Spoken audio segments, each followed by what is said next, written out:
Ok, saludos a todos ustedes, muchachos, muchachas, estudiantes de la materia de sistemas operativos. Hoy vamos a ver la segunda clase, que es la clase de procesos, que básicamente son los conceptos básicos de este parcial. Vamos a ver. Ok, el contenido de esta clase vamos a ver lo que son los sistemas monotarea, multitarea.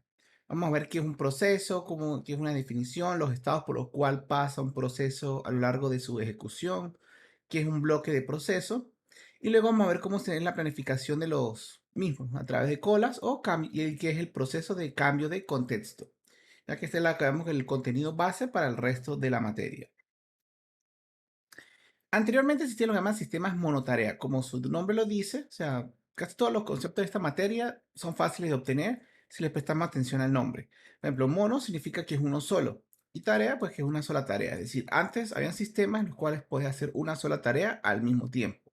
Es decir, se ejecutaba un solo programa y listo.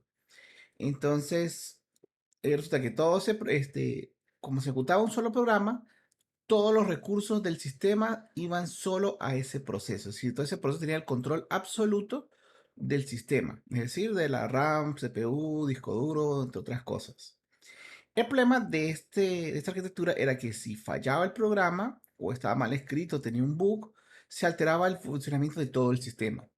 Porque como era un solo programa que ejecutaba y obtenía todos los recursos, imagínense que, por ejemplo, tengan una computadora que se lo ejecuta un programa y entonces se apodera del teclado, agarra control del teclado y luego por un bug o falla no libera nunca el teclado al salir. Entonces, ¿qué ocurre? Vendría el siguiente programa en la lista y resulta que como el teclado estaba siendo bloqueado o controlado por el proceso anterior que nunca lo liberó, de pronto no tiene acceso al teclado y el sistema colapsa y falla, pues. Entonces, en esos sistemas pasaba este tipo de cosas porque solamente había un solo proceso que se tenía el control de todo el sistema.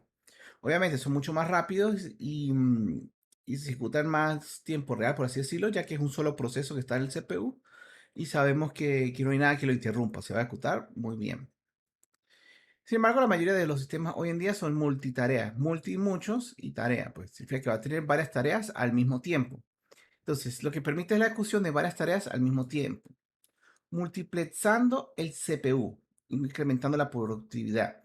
La palabra multiplexando es una palabra que existe en el diccionario de la Real Academia. Significa que es que yo voy a dedicar para hacer varias tareas, yo voy a dividirle un tiempo a cada una de ellas. Es como, por ejemplo, cuando ustedes están de pronto, una persona está manejando y está hablando por teléfono, esperemos que a través de Bluetooth o de un auricular. ¿Qué ocurre? Él de pronto dedica parte del cerebro a escuchar la conversación, luego otra parte a mirar la, la- la carretera y va dividiendo el cerebro entre las dos tareas por tiempos limitados, de modo que parezca que sea al mismo tiempo, pero en realidad lo que está haciendo es prestando atención a la conversación y luego al manejo, entre otras cosas, pues. Em, o a veces, por ejemplo, pueden pensar por ejemplo, no sé si le han pasado que a veces entran de pronto a un banco y están atendiendo la señorita y entonces le dice, bueno, manda a pasar a dos personas al mismo tiempo. Entonces, mientras una persona espera, por ejemplo, atiende a una persona, luego cuando esa persona espera por un proceso, atiende a la otra, luego vuelve a atender a la otra, se le va dando unos turnos. Eso es lo que significa multiplexar. Es decir, va a dedicarle como un pedazo de tiempo a cada proceso para que pueda trabajar en forma paralela, entre comillas. Y bueno, estos sistemas están formados de un conjunto de procesos. Los multitareas tienen procesos del sistema, que son los procesos que son del sistema operativo como tal. En el caso de Windows, por ejemplo, el Explorer, el SB-Host, es decir, son procesos que nosotros no los usamos ni los ejecutamos, sino que los hace el mismo sistema operativo. Los utiliza para su control o tareas. Y están los procesos del usuario, que son las aplicaciones que nosotros ejecutamos. Es decir, las que lanzamos nosotros y vamos a usar por nosotros mismos. Ahora vamos a ver qué es un proceso. Un proceso según la normativa internacional ISO, que es la que establece todas las reglas internacionales para los estándares mundiales, hay una ISO que es la 9001. Ahí especifica que un proceso es lo siguiente. Es una actividad que utiliza recursos y se gestiona con el fin de permitir que los elementos de entrada se transformen en resultados. Básicamente, en un resumen es una actividad, utiliza recursos y va a tener va a tomar elementos de entrada que va a transformar en resultados. Es como un programa. en computación uno cuando le decía, bueno, van a tener entrada, proceso y salida. Exactamente este es el proceso. Pues vamos a tener unas entradas que vamos a transformar en resultados a través del uso de recursos. Se fíjese, un proceso no es más que una instancia de un programa en ejecución. ¿Qué significa eso?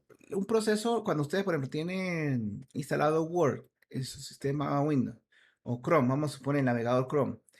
Chrome no es un proceso. Ahora, el momento en que usted le da doble clic al icono de Chrome, se carga y empieza a ejecutarse, ya ahí es un proceso. Porque ya el programa es una instancia y está siendo ejecutada dentro del CPU. Entonces, cuando usted le da doble clic y se carga, él ya va a tener varios valores. Va a tener, por ejemplo, los valores del contador del programa, va a tener los registros y las variables. Esas son las cosas que se cargan cuando usted le da doble clic. Entonces, cuando se está cargando toda esa información en la RAM y se empieza a ejecutar en el CPU, es cuando lo llamamos proceso. Y un proceso está compuesto por lo siguiente. Va a tener, en la memoria va a tener un espacio que es el código como tal, el código compilado, el binario. Los registros, que son los registros de contador de programas y todos los datos que son comunes a nivel de hardware. Va a tener la pila, que es la pila de instrucciones, y va a tener la siguiente instrucción o comandos y los registros de los datos. Es decir, las variables, constantes y toda esa información que utiliza el programa para ejecutarse. Ahora, todo el software ejecutable de computadora es organizado en varios procesos secuenciales. A veces, por ejemplo, en caso de Chrome, Firefox, todos esos navegadores, ellos, cuando usted lo ejecuta, ellos se va a ejecutar varios procesos, porque va a tener el proceso de pintar el navegador, de las pestañas, el de la máquina de JavaScript, entre otras cosas. Entonces, a veces un proceso va a tener una serie, una jerarquía de varios procesos. Estos procesos se conmutan rápidamente con la CPU. Entonces, lo que le había comentado, van a ejecutarse un tiempo definido y Cártico se va a estar intercambiando entre ellos, lo que ocasiona la impresión de que varios están ejecutando al mismo tiempo. Y este proceso es lo que llamamos multiprogramación. Entonces, recordemos que entonces la multiprogramación consiste en cuando varios procesos se van ejecutando en el CPU de forma alternativa. Y de esa manera, pues, va a permitir ejecutarse de forma paralela, entre comillas. Porque resulta que la velocidad que se ejecuta un proceso, a pesar de ser pequeña, no es uniforme. Intervienen muchos factores que vamos a ver mucho más, vamos a ver un poco más adelante. Lo otro es que no podemos definir, estimar eventos o situaciones en los procesos en función del tiempo. No es que yo le voy a decir, por ejemplo, bueno, ejecútese 10 nanosegundos porque yo sé que esas instrucciones o ese pedazo de código se ejecuta en 10 segundos, 10 nanosegundos. No es así. Hay muchas cosas o factores que intervienen en la ejecución de un programa que pueden afectar su rendimiento. Y hay situaciones donde el CPU no debería conmutarse. Por ejemplo, cuando se espera datos de entrada y salida. Cuando espera datos de entrada y salida, el CPU a veces no debería conmutarse. Porque, por ejemplo, si está escribiendo en el teclado, esa información tiene que llegar inmediatamente al CPU. Y entonces, si le está leyendo el teclado, ningún proceso debería detenerlo. Porque si el CPU no se detiene y no lee el teclado, va a ocurrir de que usted presiona teclas y no se van a ver en pantalla, lo cual es algo muy grave. Entonces, por lo tanto, cuando se está leyendo acceso a dispositivos de entrada y salida, esos procesos no van a conmutarse por el momento.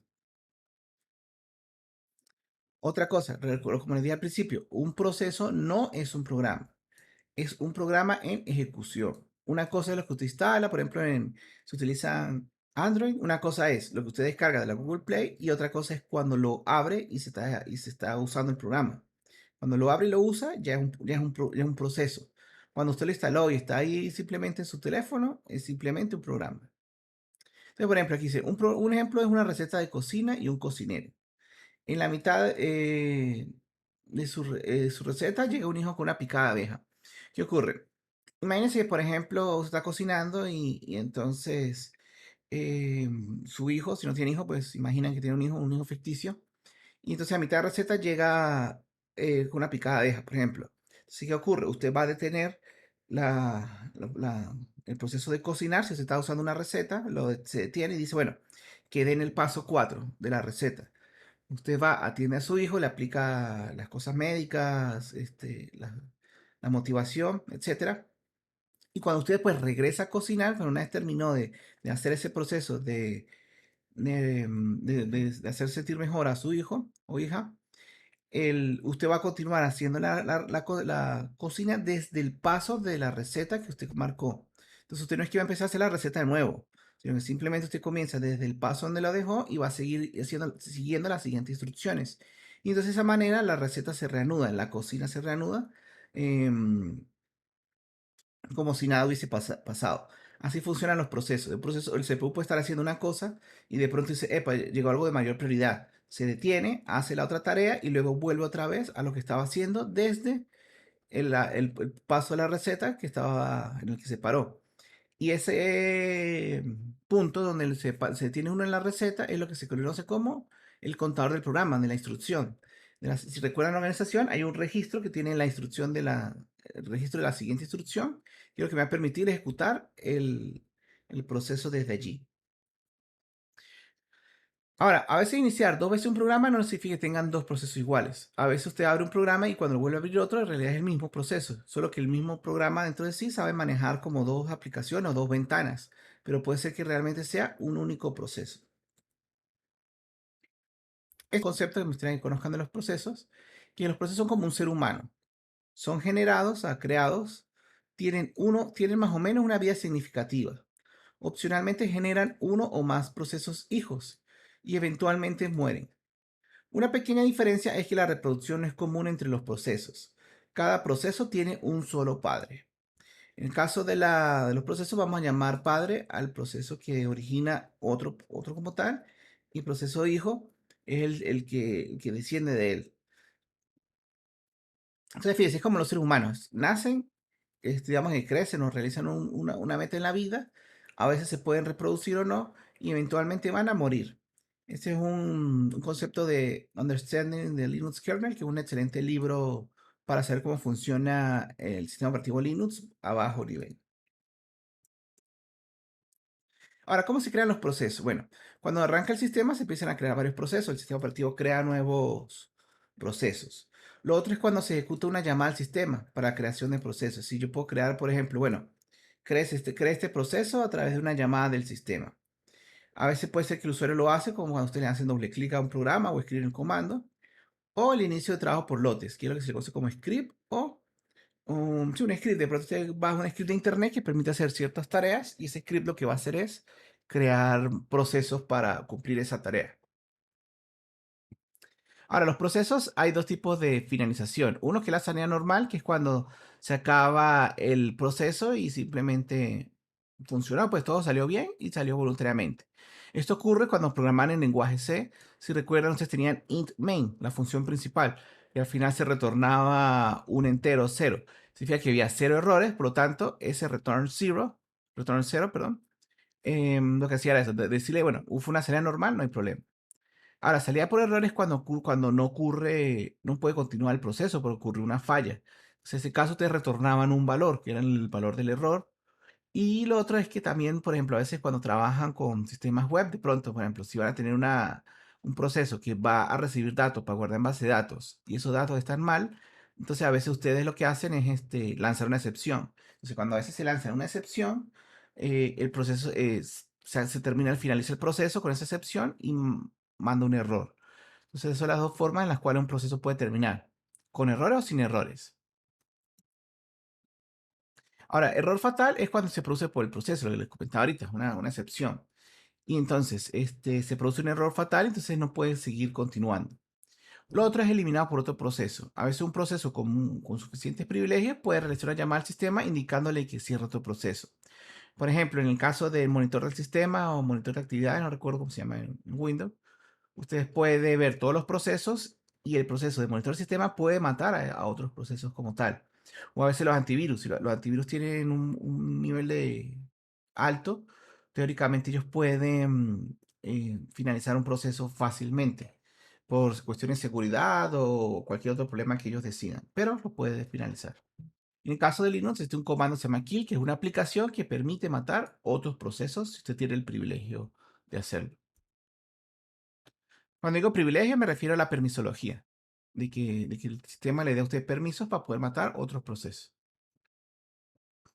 Ok, aquí vemos la jerarquía de procesos. Un proceso puede tener cero o más hijos y esto a su vez podrían tenerlo. Un grupo de procesos está compuesto por un proceso padre y todos sus procesos hijos. Entonces se le llama grupo de procesos. Entonces, por ejemplo, cuando arranca Linux, aquí podemos ver, empieza systemd. Entonces, systemd va a iniciar el demonio de manejo de red, va a iniciar los de corriente, por ejemplo, el demonio de Bluetooth, que igual es un demonio de seguridad para guardar contraseñas. Va a montar, por ejemplo, en este caso un servicio NTFS, pues tengo una partición de Windows. Empieza a iniciar la interfaz gráfica y luego va manejando otras cosas que son aplicaciones ya del sistema como tal. Pero se observan, systemd es el demonio de arranque de Linux y él va a empezar a crear automáticamente procesos hijos. Y a su vez esos procesos hijos, como el caso de este gestor gráfico, va a crear otros procesos subhijos. Entonces, a crear una jerarquía de programas. Por ejemplo, aquí tenemos systemd va a crear otro hijo systemd, o sea, se va a crear asimismo otro proceso. Y aquí vemos que se crea, por ejemplo, keyrunner es el que en la interfaz gráfica lanza comandos. Entonces, en este caso, yo lancé una consola gráfica y esa consola a su vez utiliza ZSH, que es una shell de Linux, y ejecuté el programa PS3, que me permite ver todos estos procesos como tal. Entonces, el programa con el que yo usé para mostrar todos estos procesos se ve aquí. Entonces, fíjese, aquí este proceso tuvo systemd, tuvo un hijo, a su vez tuvo segundo hijo, tercer hijo, cuarto hijo, y en el quinto hijo el proceso fue donde yo ejecuté todo esto. Y todo eso sería una jerarquía de programa, de procesos, perdón. Estados del proceso. Durante el tiempo de vida de un sistema, un proceso toma varios estados, que es lo que vamos a ver a continuación. Algunos de ellos son propios de la naturaleza del proceso y otros son debido a otros factores del sistema operativo y su planificador. Es decir, hay unos procesos que son obligatorios para todo, perdón, hay algunos estados que son obligatorios para todo proceso. Sin embargo, hay otros que se ocurren ciertos factores, van a pasar a esos estados opcionales, por así llamarlo. Entonces veamos aquí en esta gráfica. Todos los que están, casi todos los que están amarillos son los estados por los cuales va a pasar un proceso generalmente. Y los rojos son los que van a tener opcionales, que son suspendidos. Esta gráfica parece un poco complicada, pero realmente este gráfico, el grafo, pero realmente es sencillo. Vamos a ver un momento. Tengo un proceso nuevo. Un proceso nuevo es cuando usted le dan doble clic, vamos a suponer un proceso de, de música, como por ejemplo Spotify. Entonces, se abre Spotify y entonces, el momento que usted lo abre, él va a pasar una cola de nuevos. Es decir, de que el usuario quiere que ese proceso se cargue en el sistema. Entonces, em, cuando el sistema operativo, vamos a suponer que es Mac, dice, bueno, él quiere guardarse la cola de procesos nuevos. Ah, ok, está Spotify. Y empieza a buscar en el disco duro y carga lo que requiere. Pues, ok, requiere esta librería gráfica, requiere esta librería de sonido, requiere esta interfaz, estos archivos de visuales, el último MP3 que escuchó. Bueno, con una vez que él carga todo eso, lo pasa al estado listo. Es decir, ya ese proceso está listo para ser ejecutado, ya se cargó. Es decir, ya tiene toda la información que necesita en la RAM. Allí es cuando entonces, si el CPU está libre, él va a empezar a pasar al proceso en ejecución. Es decir, va a entrar al CPU y se va a ejecutar. Cuando se ejecuta, hay tres posibles em, estados que puede ocurrir. El primero que puede ocurrir, el más sencillo, terminó. Se ejecutó y de pronto no debió funcionar más, simplemente era una lista de una canción y usted puso que se cerrara al finalizar. Y esa canción duró 2 segundos. Entonces se ejecutó, terminó, todo fue bien, como se esperaba y salió. Otra cosa que, por ejemplo, de pronto el CPU llegó a otro proceso, necesito de ejecutar ese proceso. Entonces, bueno, dice, bueno, voy a pasar entonces, lo voy a sacar a Spotify del CPU y lo vuelvo a regresar a RAM. Y lo voy a marcar como listo. ¿Por qué? Porque está listo para volver a ejecutarse. Y así es como pasa de ejecución a listo. Y el listo de ejecución, pues ya lo vimos. Entonces, ¿qué ocurre? Después, cuando el CPU esté libre, él puede volver a cargarlo en el CPU y empezar a ejecutarlo. Ahora vamos a suponer que, por ejemplo, él necesita descargar algo de la red, por ejemplo. Y entonces, una parte de una canción o algo. Entonces, es posible que él ya necesite entonces pasar a la cola de bloqueado. Entonces, cuando pasa a la cola de bloqueado, significa que lo va a sacar del CPU y lo pone en una lista de bloqueados. En la lista de bloqueados, lo que simplemente le está diciendo es que él está esperando por algo de entrada y salida. bien sea porque está esperando que usted escriba algo en el teclado, esté descargando algo de internet o necesita acceder a un archivo del CPU, entre otras cosas. Nosotros realmente bloqueado lo veamos como algo que esté muy lento y que bloquea como un usuario, para un humano, pero en realidad este estado bloqueado puede ser tan milisegundos que usted no se da cuenta nunca que pasa bloqueado. Por ejemplo, cuando está escribiendo el teclado dentro de Spotify, él teóricamente está bloqueándose para poder recibir la data del teclado. Por ejemplo, si está haciendo una búsqueda. O si está leyendo un archivo de internet. Entonces, solo que eso pasa tan rápido que que él está bloqueado. Y una vez que él tiene la data por la cual está esperando, vuelve a pasar la cola de listos, que era lo que le había mostrado. Básicamente, esos son los estados del proceso. Ahora, hay dos que son opcionales.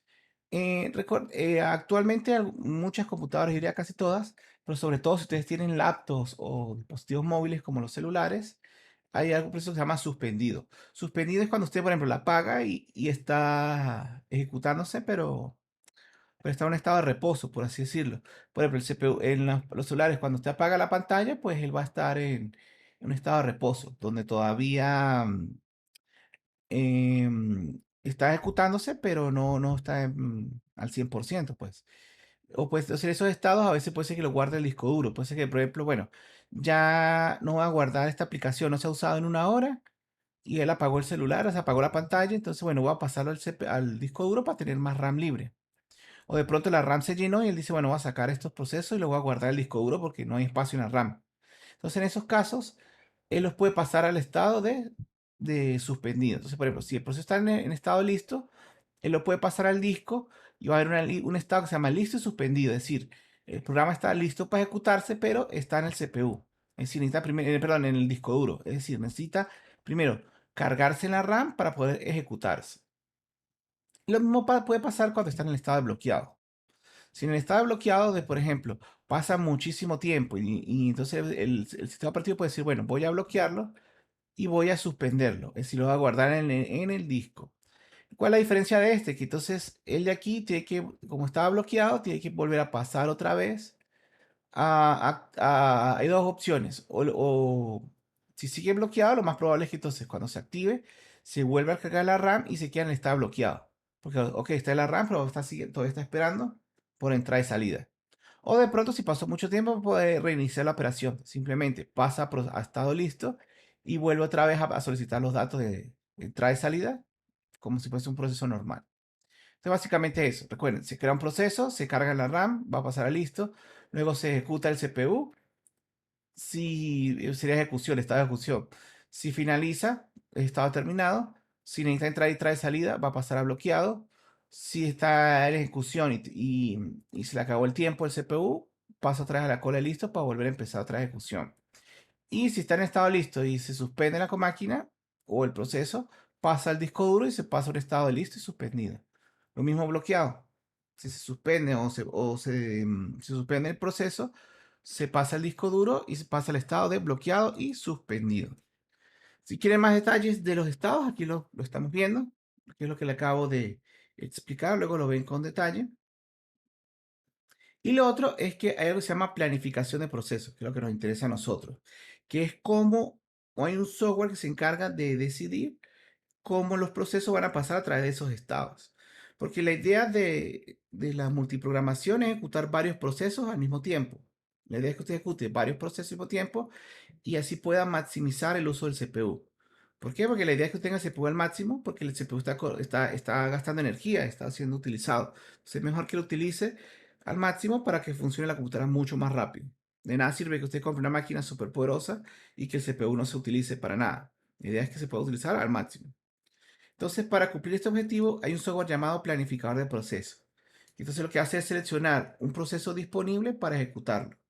Que es lo que les decía, los procesos que están en estado listo, él selecciona cuál de todos ellos va a ejecutarlo en el CPU.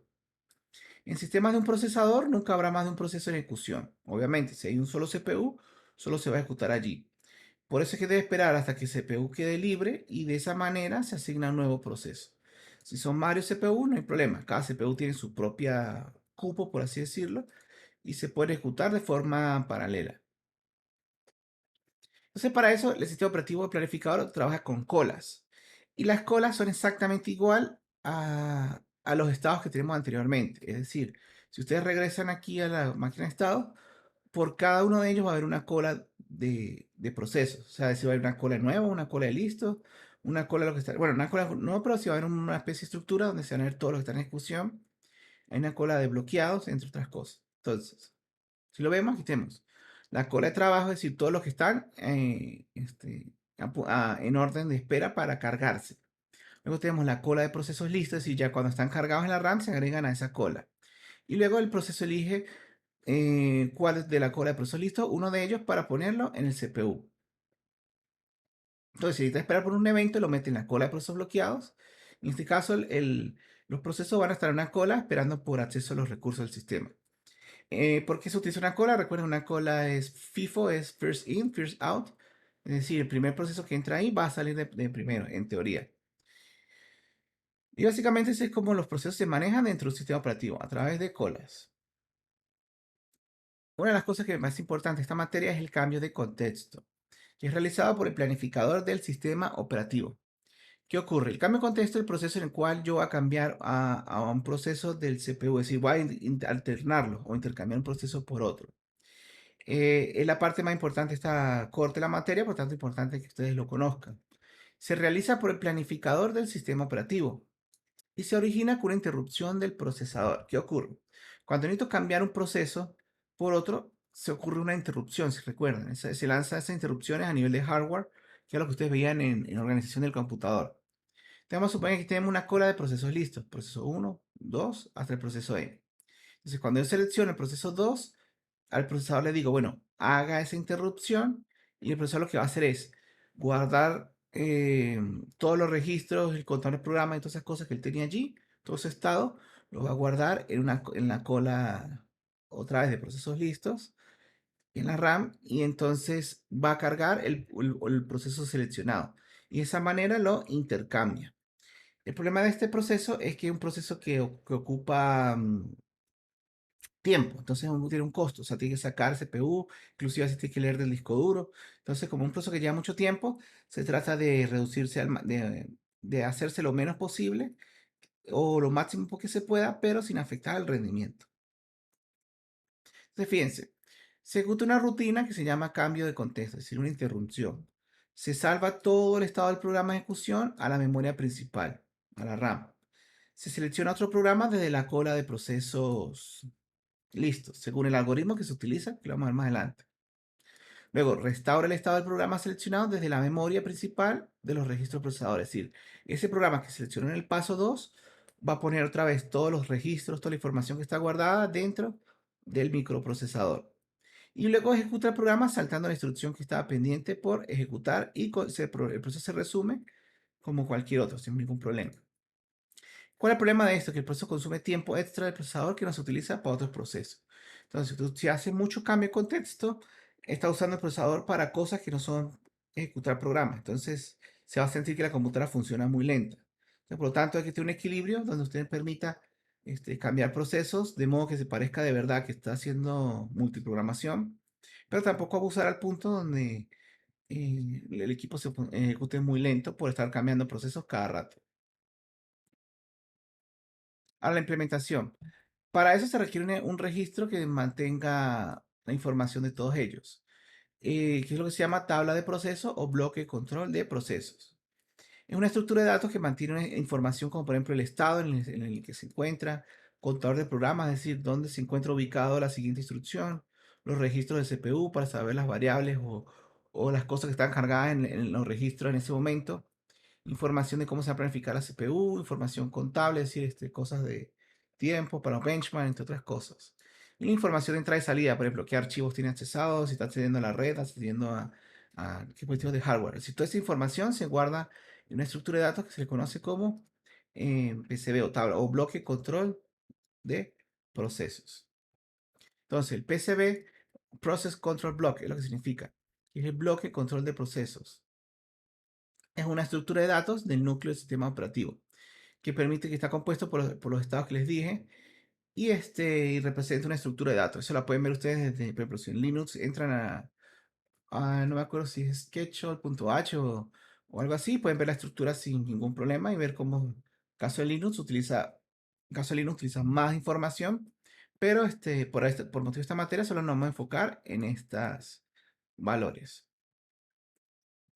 Y aquí lo podemos ver. Entonces, por ejemplo,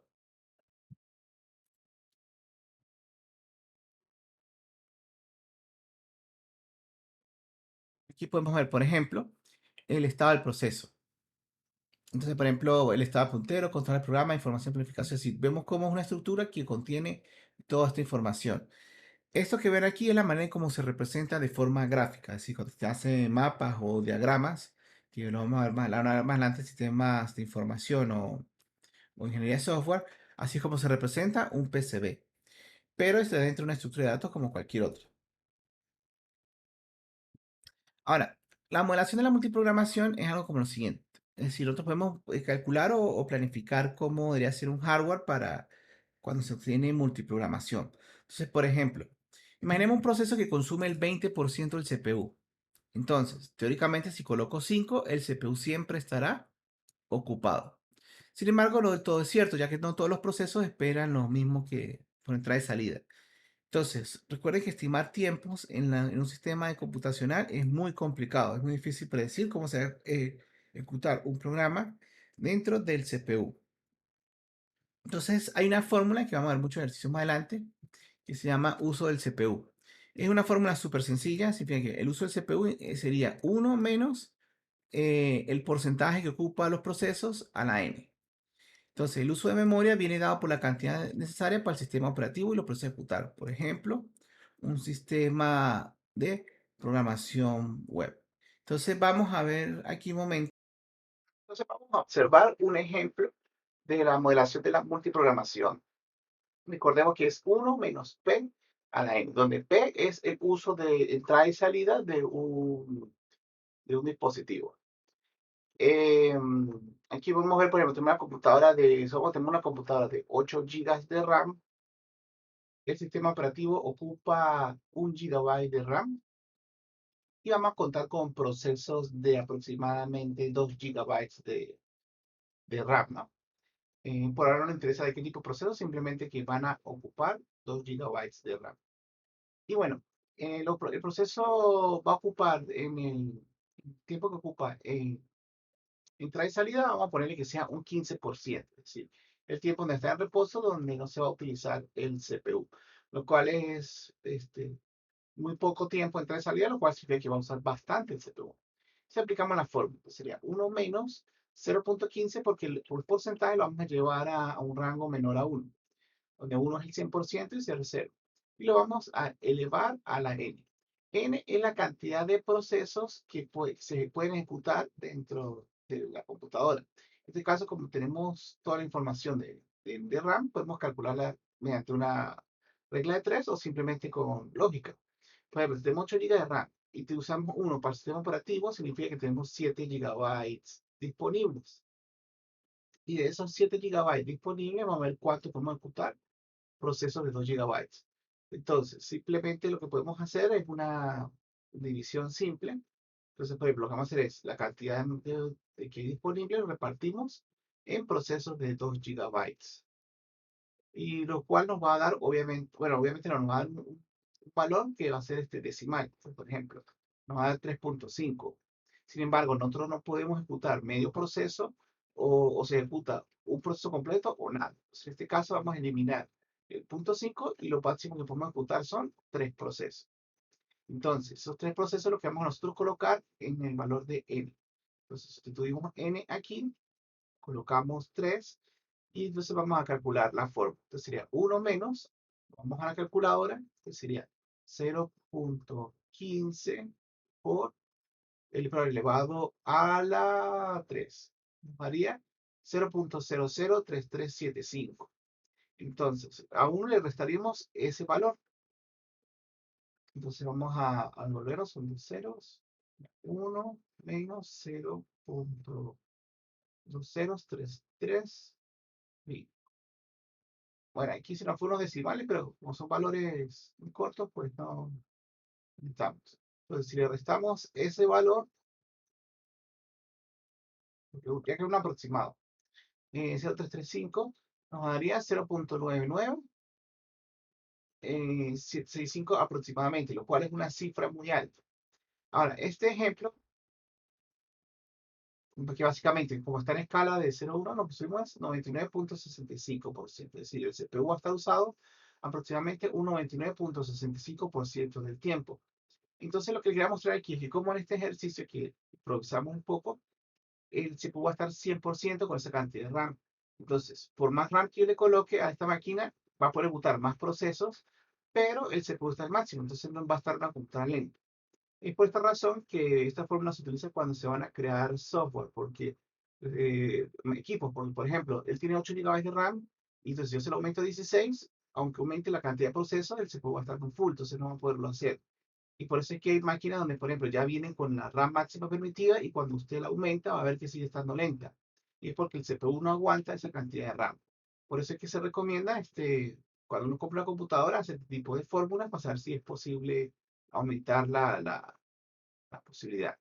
Y ocurre lo que vemos aquí, que entonces, un momento donde por más RAM que le coloque, mientras más lo coloque, el CPU va a poder ejecutar más procesos. Pero llega un punto donde va a tener tanta RAM que no va a poder ejecutar tantos procesos y va a ocurrir un bajón en el rendimiento, porque entonces va a durar más tiempo si no cambia el contexto que ejecutando procesos. Y esa es la curva que queremos evitar. Este, y bueno, recuerden que esta fórmula es muy útil. La recomiendo aplicar muchas veces para el estudio de rendimiento de un equipo. Y bueno, esto es lo que quería mostrarles por hoy, la clase. Recuerden que este contenido va para el parcial y más adelante les mostraré más ejercicios similares. Si tienen alguna duda o pregunta, no duden en hacerlas por el chat o por el foro de la página. Saludos y espero que tengan una feliz semana.